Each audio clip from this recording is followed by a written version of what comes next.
All right, well, happy Friday. So nice to see so many of you, although I can imagine having a Starbucks this close to a class is like a big driver for why I would have at least showed up when I was here. There were no Starbucks, by the way. So I graduated from Michigan State in 1994 and sort of went on and worked in advertising for my entire career. I knew I wanted to be in advertising when I was a kid. I was about 11 years old. I told my dad I was going to live on Lakeshore Drive in Chicago and work in advertising. My dad thought to himself, I have a really weird little kid. But I have done so for the entirety of my professional career.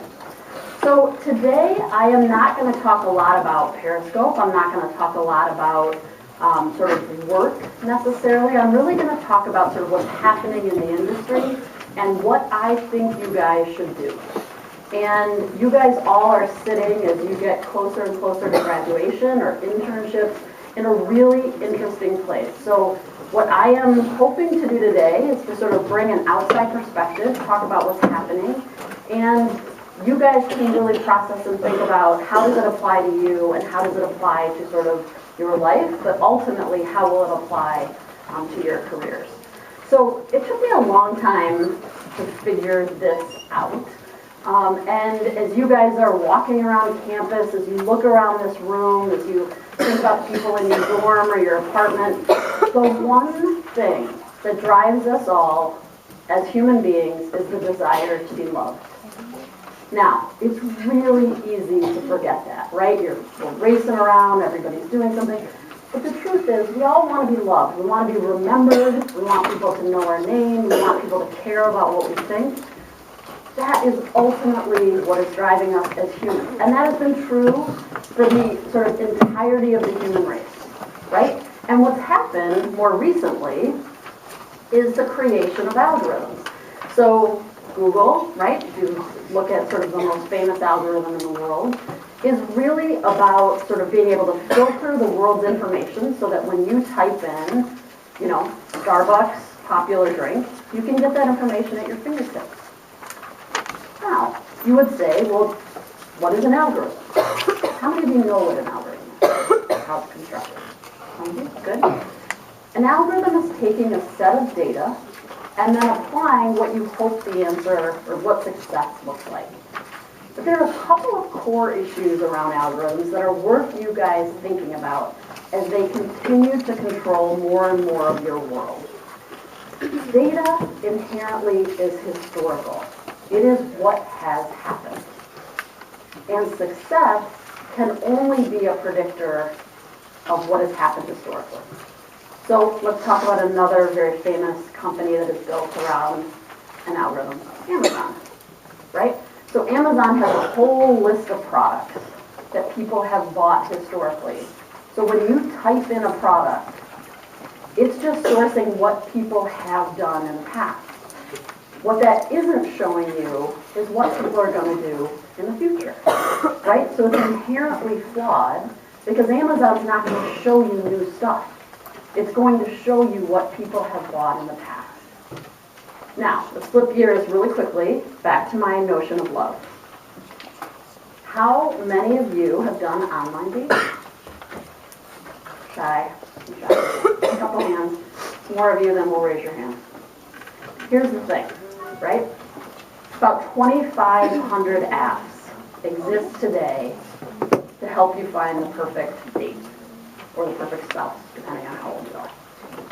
And in fact, 48 million Americans have said they've done online dating. By the way, met my husband online dating. That is a huge number of people, right? Now, if you were to go in and search, you would see hilarious stories about online dating. I'm sure many of you have friends that have told you hilarious stories about online dating. Terrible dates, horrible matches, right? If algorithms fully understood love, if algorithms were able to process human emotions, then why isn't an algorithm able to pick who the perfect person is for us to date? In fact, this is probably one of my favorite things of all time, the number one predictor as to whether or not you're going to fall in love with somebody is if you can stand the sound of them chewing. Chewing. That is what determines whether or not you fall in love. That cannot be done by an algorithm. Can you imagine the dating app that would record you chewing, and then you have to like scroll through people chewing and see if you could deal with it? Algorithms are what is underpinning advertising today, right? Every company in the world is talking about big data. I am sure you guys are taking classes where you talk about big data, you talk about the application of data. This is the problem. If you leave this class today with nothing else, what I want you to remember is that data is not the answer. If you walk away and think about your own careers, and as you walk into agencies all over this country and they tell you, here's the data engine, here's the perfect answer, I just want you to remember the giraffe chewing. Remember nothing else. Now, let's step back for a minute. This is a chart from a university out in Southern California called Singularity University. Singularity University is really interesting. If you guys haven't heard about it, look it up. Look it up. They are not an accredited university because they changed the curriculum too fast. It's connected to NASA. It's connected to, founded by two guys, Ray Kurzweil, very noted futurist, and Peter Diamandis. And Peter is the money guy behind many, many, many amazing things, one of them being Tesla and Elon Musk. Singularity University has mapped out sort of the history of technology and the history of innovation over the whole lifespan of man, right? So this isn't about, 2009, there was an iPhone. This is about the plow. It was a technological innovation, right? Creation of pottery, the innovation of the plow, irrigation, and you go all the way up. Here's what's really interesting about this. This shows no sign of abatement. So many of you, right, you sit with your parents, I still to this day sit with my dad, and the new iOS 11 comes out, right? My dad's like, oh, God damn it, I'm not downloading that thing, right? Here's the thing, it's literacy. That is going to continue on. If you miss the update, right, there's a million updates behind it. This process, this path, right, the sequencing of the human genome, the continued push around innovation means that this is not going to slow. This is not going to stop in your lifetime. So what does it mean for advertising? Let's just spend a couple minutes and talk about that we have an industry in chaos. So this week in New York is advertising week. So you guys should be following all of sort of that stuff. You look at Ad Week, you look at Ad Age, there are whole tracks around what's happening in advertising week in New York. Every single seminar is focused on, is the industry dead? What's happening? What's the agency of the future? Where do we go from here? There's this real undercurrent of panic. Now, it really matters for you guys coming out and saying, I want a job in this industry, right? You need to understand why. There are 5 points and 5 things that we're going to talk about. The first thing that has led us to this place of chaos, was the disintermediation of media and creative. So this happened in the early 90s. Many of you were probably in diapers or born at all. But what happened was the holding companies, as they started to be created and they started to really build scale and clout in the industry, realized that if they aggregated all the money they spent with the media companies, they could drive down pricing. Right? Very logical. Makes total sense. So what they did was create media-only agencies and separated it from creative. So that's why when you talk about, when you guys are looking out at the industry, there's an agency called DDB that does creative, and there's an agency called OMD that does media. Now, OMD also does media with other creative agencies, right? So you have all of this complexity. That separation is driving chaos, and we'll talk in a minute about why. Second piece. Clients hire agencies and every year come in and say, gosh, you guys are just great.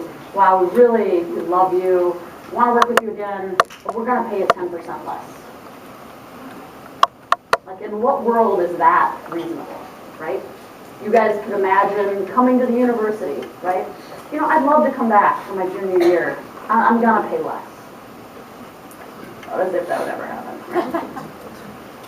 But it happens. It happens in agencies. The creative product is valued less and less and less every year. Remember my disintermediation, right? I'll pay this amount of money to media partners, like Facebook, but I'm going to pay less for you to design and build stuff that's going to go there. It makes no sense, but it's real and it's happened, and it's driving that chaos. Third point, the fragmentation of the market. So I love that you guys all put your phones and laptops away for this class. It's something really important. And here's what's happening sort of in our world. It's not about paying attention to me. It's about taking a moment and being present. So we have actually created inside of Periscope technology-free conference rooms. Did you know what people aren't great at anymore? Small talk. Just getting to know one another, being able to sit across from somebody you've never met and say, oh, do you have children? What do you do this weekend? What are you into? Because we all just dive immediately into our phones as a defense mechanism. So that being present, really important. Fragmentation is the antithesis of that. If you guys were here and your laptops were open and you were checking Instagram and somebody just sent you a snap and, oh, by the way, there's a picture posted of something that happened last night that was hilarious, and you're like, oh, but I'm taking notes, I'm paying attention. We're terrible at multitasking. It's a myth. It's a myth that you can train your brain to do all these things at one time. You cannot. You cannot. And conversational interfaces for things like Alexa aren't going to make it better. So it's not like because you're going to be able to say to the Echo Dot in the middle of your living room, what's the weather going to be like today, that you're immediately going to be able to then dive back into the paper you're writing and not lose a beat. So the fragmentation of how our own brains work means that it's harder than ever for advertisers to connect with you. It's impossible to grab your attention. Now, we can all talk about why that's happened and advertisers have done it to themselves, but that actually is what is really underpinning all of the change. Our ability to connect on multiple things at multiple times just means we're not really connecting with anything ever. Fourth point. So we call this the Google effect, right?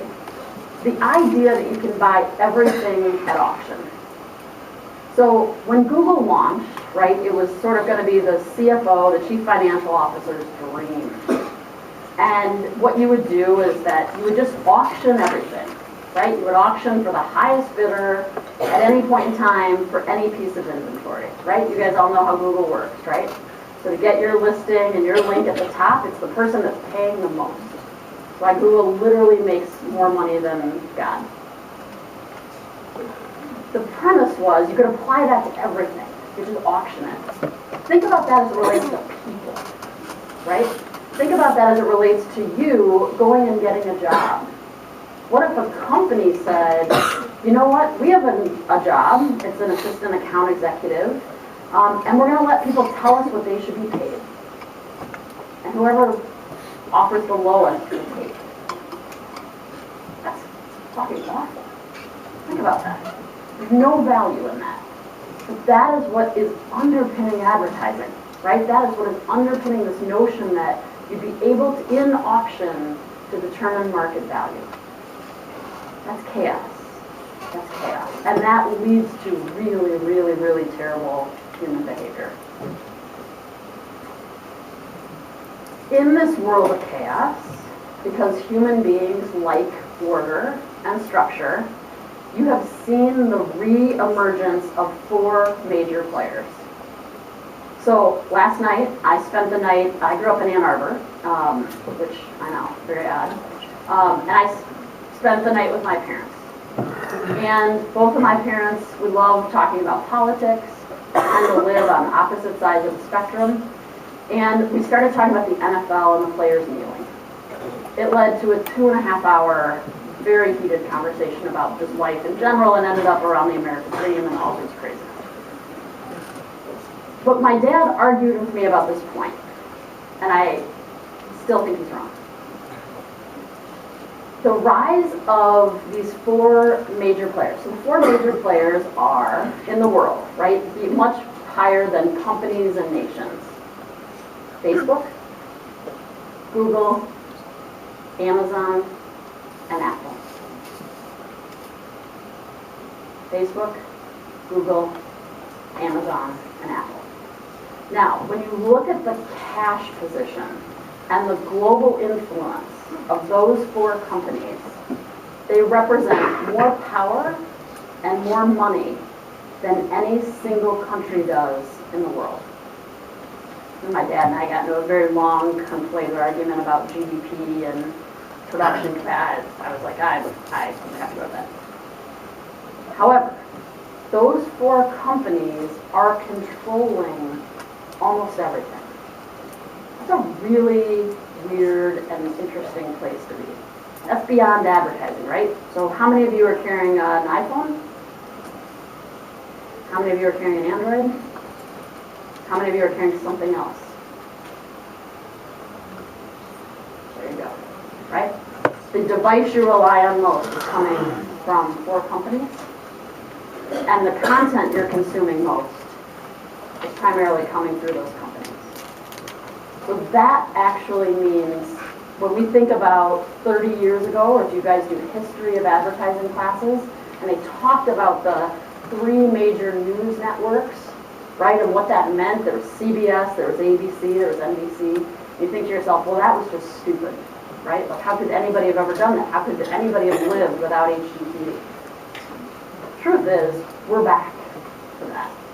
And we need to make sure we understand the implications. We need to understand the implications as both advertising and marketing professionals, but also humans, right?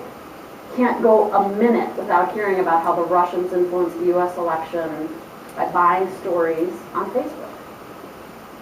That is mind-boggling. That is mind-boggling that could happen. But the vulnerability we have around data is real. I'm going to dive into that a little bit more, because I think that's, particularly for you guys that are young, you tend to think differently about data than those of us that are older. So, not young, yes, as Meredith correctly pointed out.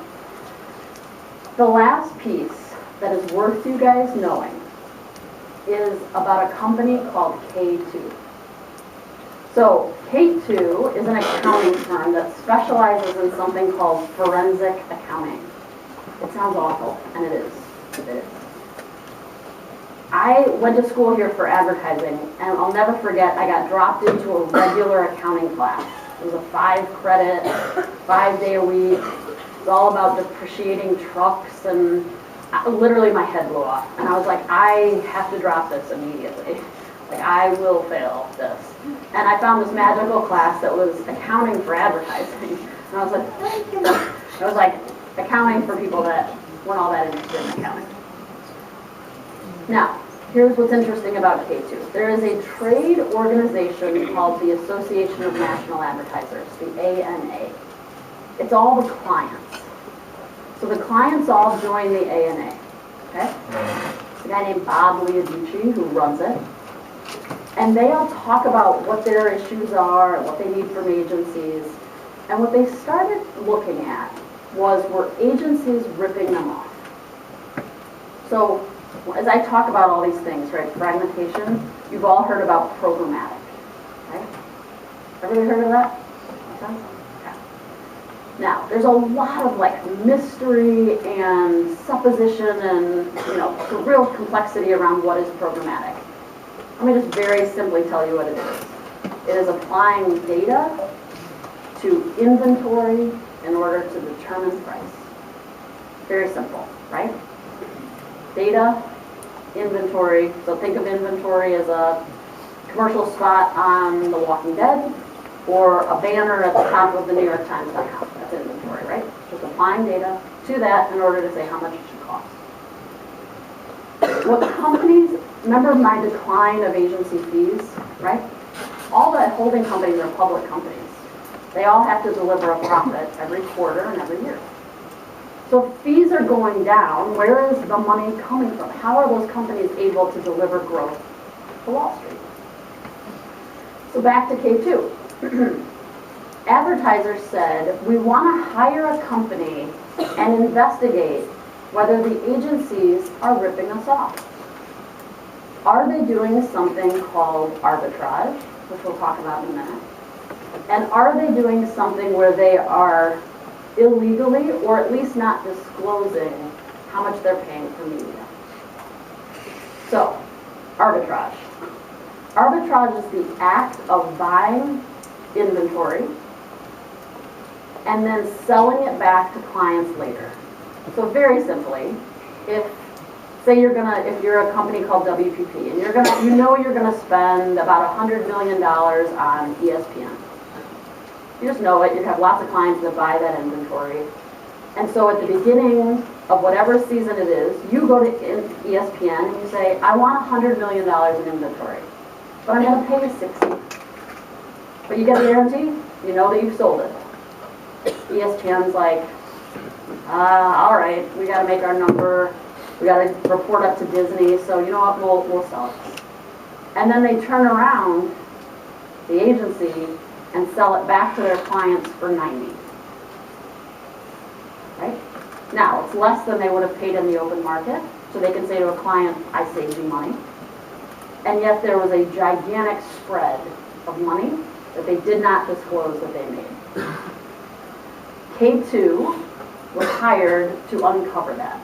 So forensic accounting means they started diving into the financials of all the holding companies. That's crazy for a whole number of reasons. Again, they're all public companies, but they're global, they're decentralized, and they're highly, highly complex. But what it means is it's driving chaos. It's driving this whole notion of what's happening. So 2 quarters ago, WPP, world's largest advertising holding company in the world, announced soft growth. They missed Wall Street's expectation, and their stock got hammered. And they said, well, it's because advertising is softening globally. We don't see people spending the money. And sort of trying to paint it as like, oh, it's advertising is gone. Advertising, people aren't spending money on it. It's not true. What's happening is that WPP is writing multi-million-dollar checks back to clients to say, we're sorry. We're sorry we took your money and we didn't tell you. So these are the factors that are driving chaos. All right, makes sense? We're going to switch gears because I want to make sure I give you guys enough time to ask me questions. Because ultimately, you guys all learned this in 8th grade. If you enter in supply and demand into Wikipedia, that's what you get, right? Very simple construct. More supply, less demand. So we ignored this in advertising and created endless supply. So when you go out and look at a website, right, and if you ever start to pay attention to advertising on websites again, which you probably won't, but if you look at the frame, right, it's all this stuff moving and blinking at you. We exercise no sort of humility or constraint, and we created endless supply, which means that there is almost no demand for what we're doing. So is data the answer? Everybody would love to believe so. We would love as an industry, again, I told you about Advertising Week. There's a whole track on data. Data is the answer, right? Remember my whole thing at the front about the giraffe chewing. How is data going to be the answer? Spoiler alert, right? It's not. So can we just streamline things? Can I just enter in all your data and I can just tell you exactly, message just to you and give you the perfect answer? No. So a couple things. Know that guy, right? Thinks he's going to be your next president, in case you're wondering. He posed at the launch of Instagram, right? And it was when they had purchased Instagram, they had relaunched it under the Facebook platform. Again, posted at his desk. By the way, that guy has like the personality of perhaps this table. If you ever sit and talk to him, very awkward, uncomfortable. But I knew him when he was pretty young. He was pretty young. He wore a tie every day and like really uncomfortably tight jeans. And you just thought to yourself like, dude, I don't know what's going on. But I digress. Very unremarkable photo, right? Two things here that quickly became noticed. There's a piece of tape over the microphone, and there's a piece of tape over the camera. Like, oh my God, Zuckerberg is worried about data. Zuckerberg. Then you're like, wait a minute. And you have that moment, right, where you're in your Gmail account, and you talk with a friend, and all of a sudden you get an ad about something you talked about that didn't get reflected anywhere in what you were in Google. And you're like, oh, that's so weird, right? How did that happen?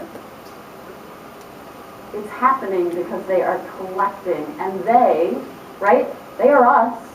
There is no like magical, mystical, like we don't live in a movie. It is us collecting. Now, scary image number 1, scary image number 2.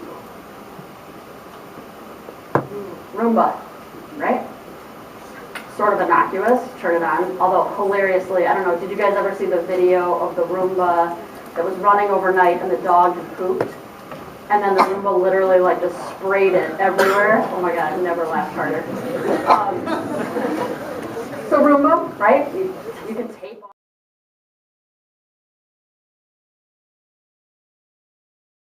the floor plan data of your house. Which, by the way, means they're probably selling the floor plan data of your house. Because they know, right? They know where that goes. They know where the vacuum goes. They know how often. They know how much dirt it's collecting. Data. How many of you guys are following Equifax? You guys all entered in your social security number to see if you're affected. Apparently everyone in the world's been affected. So CEO resigns. By the way, night before this break, so the day or two before, all the senior executives dumped all their stock. Thought that was illegal, didn't know. These guys, all of them are holding all of this data, right? They're all selling it to advertisers. Because it's the answer, the data is all in the answer, but ultimately, it's not necessarily safe, and it's not being collected in a way that you're going to feel great about. Last thing around the data piece, there's a company, competitor to Equifax, called Acxiom. Rolls off the tongue.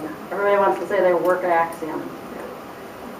Acxiom's been around for a very, very long time. They are the company in the 1950s that were collecting credit card data. And they were saying and selling to marketers who you were based on what you bought. So this isn't a new thing. Now, Acxiom launched something about 5 years ago that I thought was like probably one of the best ideas I'd ever heard. And they launched a site called aboutthedata.com. I would suggest you guys go. Aboutthedata.com is a website where, again, remember, they get all your credit card data, they get all your sort of things that you've bought, and what they're doing is they're giving you access to the data they have about you. That's crazy. So I, of course, was like, yes, I'm going in. You have to enter in your social security number, you don't have to worry about it, they already have it anyway.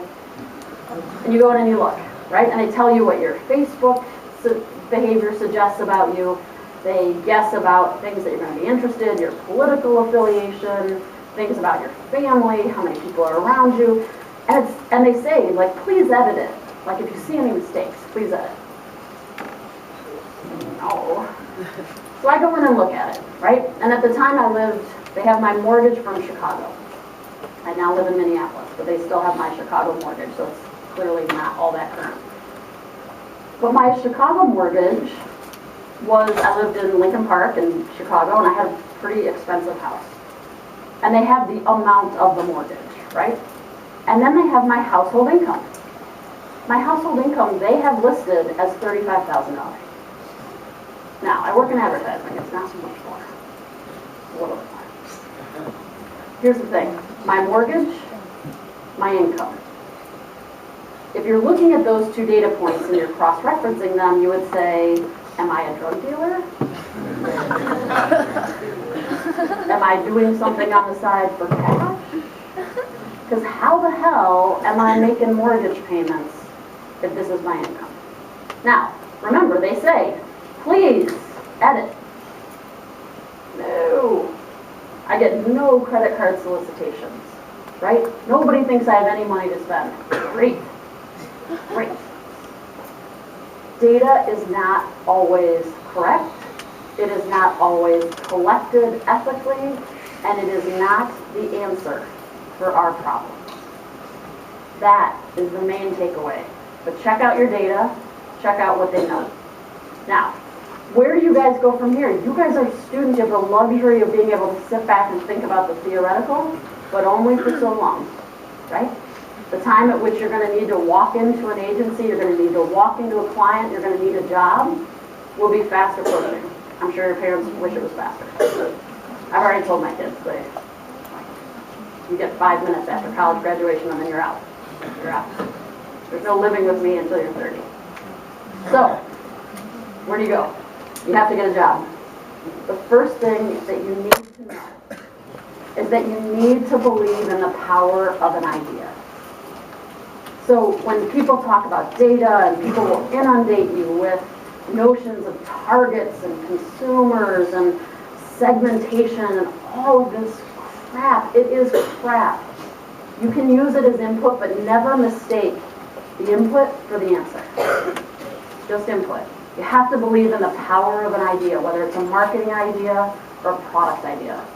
And the more ideas you bring forth more often, the more valuable you will be. You have to create ideas with passion and people at the core. If I could wave a wand and make a word go away, well, there's actually two I would make go away. The first is consumer. What the hell does that mean? Does that mean I'm sitting in my house like just waiting to consume? No. No, it doesn't exist.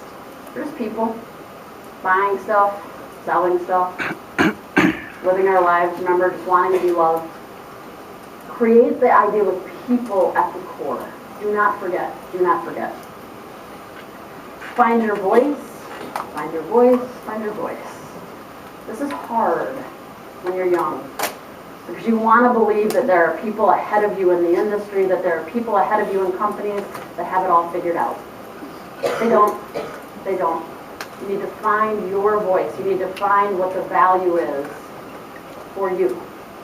You need to find what you want to say and how you want to be different. And ultimately, you need to evolve every single day. So Dan Wieden started an agency called Wieden and Kennedy, one of the best agencies in the world. And his whole premise is you have to walk in every single day as if you don't have a clue as to what's going on. That's the truth. That's the truth. You have to make sure that every single day that you evolve. So I'll leave you with one final quote. This is Alvin Toffler. How many of you have heard of Alvin Toffler? None of you. Awesome. So Alvin wrote a book in 1972, the year that I was born, and again, probably many of your parents were born. Alvin wrote a book called Future Shock. And what he predicted was the creation of the internet. 1972. I promise you it didn't exist then, even though you may think it might have. And what he talked about was that with the rise of connections, that we would be lonelier than ever before, the more connected we were. And he's right. In 1994, he wrote a second book called The Third Wave, 1994. I was graduating from this university. And what he predicted was the rise of global corporations with more power than nations. And he would talk about the effect of nation states. And he would talk about a movement towards isolationism. He would talk about the rise of nationalism in reaction to feeling less powerful. Sound familiar? Brexit, Trump. He could have predicted both. And then, in that book, he predicted the rise of terrorist-based cell organizations that would not be affiliated with a nation that would attack from the bottom. ISIS or ISIL. This is a guy who was able to see forward. He was 89 years old when he said this. 89. He said, the illiterate of the 21st century will not be those who cannot read and write, but those who cannot learn, unlearn, and relearn. My gift to you today, you are in a university setting. You feel like you're going to learn, you're going to collect all that learning, you're going to go out into the world, and you're going to do. It's not how it happens. You're going to learn and learn and learn and learn, and the hardest thing in the world is going to be the necessity to unlearn. Unlearn. Everything that you thought was true is not going to be true in the future. All right, so with that, 12:08. Celine's having a little bit of a heart attack over there. He said 12:05. No? I'm having a heart attack. What you said, it's like, it feels like the beginning of a movie script that Leonardo DiCaprio will star one day. I'm down with that. I'm being that guy. All right. So, questions? I think they're all shocked. I know. Sorry. I know I went in a lot of different directions, and as I said to Celine this morning, I'm like, you guys are either going to love it or you're going to hate it. And you're going to walk out and be like, I have no flipping clue what I was supposed to take away from that, or it will be more interesting. So, I have a question. So part of the conversation that we've had is, especially with your generation, most of the research says that they're not concerned about privacy. When they are entering in digital agencies, how should they speak up for things like privacy and security? How should they unlearn that it's okay to invade someone's privacy online? Yep. So I think what you guys are going to have to really do is wrestle with what you want in your own life. And so I talk about this all the time too. So I run a company of about 550 people. And I talk to my employees about the need to bring themselves to work. And what I mean by that is, so I talk about the Google thing, right? Where you're having a conversation with a friend and either an ad pops up in Gmail later or on Facebook, right? About something you were talking about that you didn't enter in anything about. I want you to be very cognizant of your own behavior and what you want. Because you guys are going to be in a position where you're going to be able to apply more data, more learning, more invasion of privacy than any generation before you to marketing.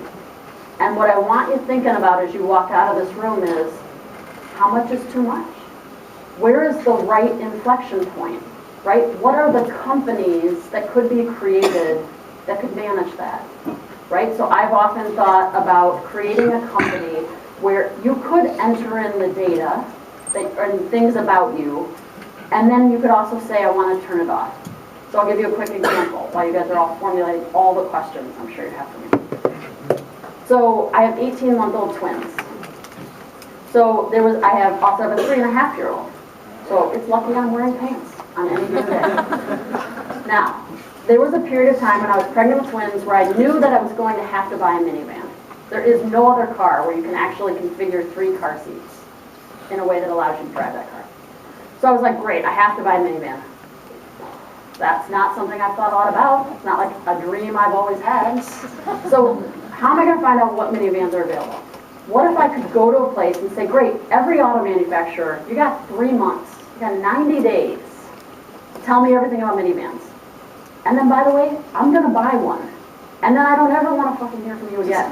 Because I'm only buying one of these things, right? So you don't need to keep remarketing and retargeting, like, what about this minivan? No, I bought one, right? But that's 3 months, I'm really valuable. So what are the companies you guys could create that could enable that to happen? What are the practices, what are the ways that advertising can be developed that can live in that kind of world? All right, questions? More questions?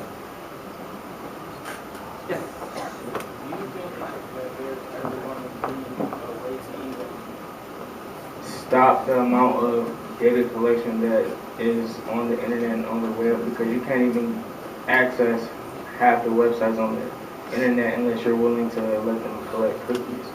So do you think it'll ever stop, or a boundary will ever be drawn? I think it's a great question. The question was, will it ever stop? I would love to believe that it will. There are literally zero signs that it ever could. And I think the question is really going to be sitting on your guys' shoulders, because I plan on having long since retired and living somewhere else. That it's really on your shoulders as to how much is too much and what is your reliance on it. So as you guys are in that world, what you buy, so think about yourself inside of an agency and saying, we need to buy that data. That actually is what drives that market. So if you buy less and say, here's who we need to be, we believe in the power of an idea, then less will be created. But that's going to be incumbent upon you guys. Do you think the future of advertising is finding more algorithms to solve problems? I don't. I pray to God, no. I think algorithms serve a purpose, right? But they are not the answer. And what my hope is, and what, if you guys just remember and think about, everybody wants to be loved. That is not an algorithm. That is a truth, right? And so more algorithms don't lead us to the answer. People are going to lead us to the answer. So when we talk about, we didn't even get into artificial intelligence, sort of man versus machine, right? All of those things, the idea of the super creation of humans, it isn't going to change what underpins. So algorithms are not the answer. Humans are the answer. Ideas are the answer. You guys are the answer. Other question? Yes.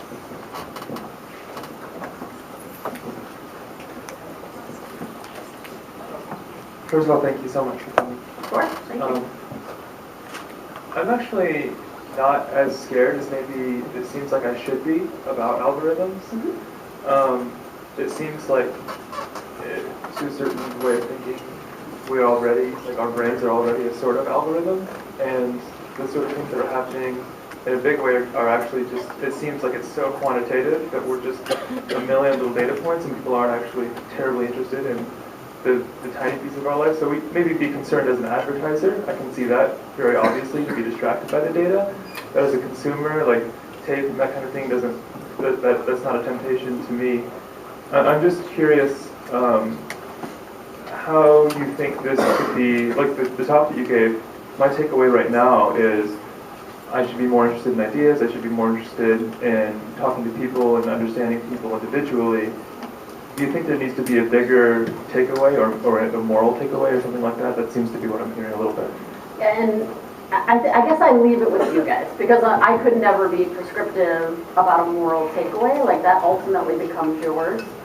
I do not have tape over my camera or my microphone, because ultimately I have 3 kids under 3. I live the most boring life.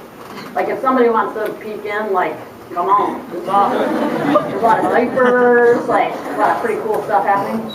So I'm kind of with you. And I actually value the notion of having more personalized interactions or messaging. I just think the question is, how much is too much? So when I say, I've got a 90-day period where I'm buying a minivan, I'd love it. I would have loved it if every minivan manufacturer contacted me, right? What about this one? What about this one? Great. But then you gotta stop. And if you think about online advertising in particular, like, God forbid you ever look at sheets on Amazon, right? Because for the next 6 months, you are followed around by sheet advertising. And you're like, I bought the sheets. Like, I don't need 74 sets. So that real flaw is what's sort of underpinning all that we do, and really becomes an issue that you guys will have to solve going forward. I do think the scary part is there's technology that can catch the thing that is in the wrong hands. It's very scary. So a big example is when you can send in a swab of your saliva, they give you a DNA structure. The person who runs that company is the wife of the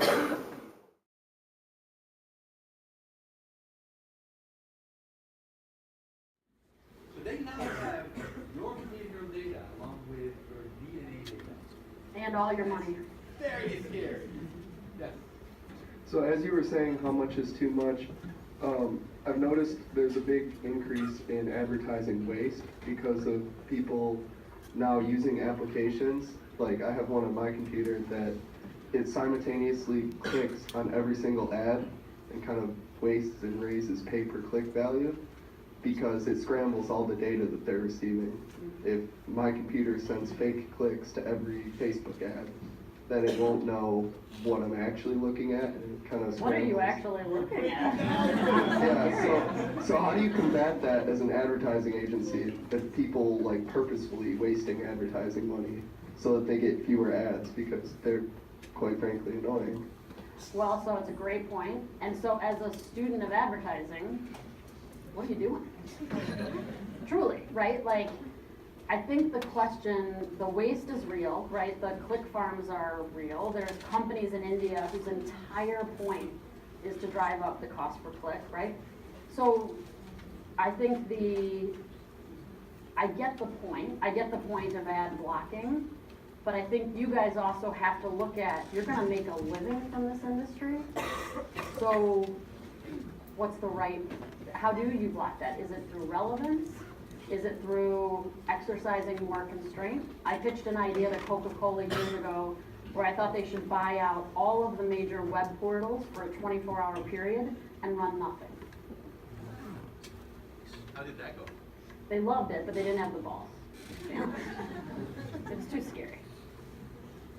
Now, those are the ideas, however, that can be transformative, that you guys have to think about. But I would suggest that if you guys are using ad blockers, if you guys are figuring out ways to block it in your personal life, do not walk out of here and into an agency and think that there are dumb people in the world that are waiting to get your message. They don't exist. If you're using ad blockers, so is everybody else. This was fantastic. I think it's very eye-opening.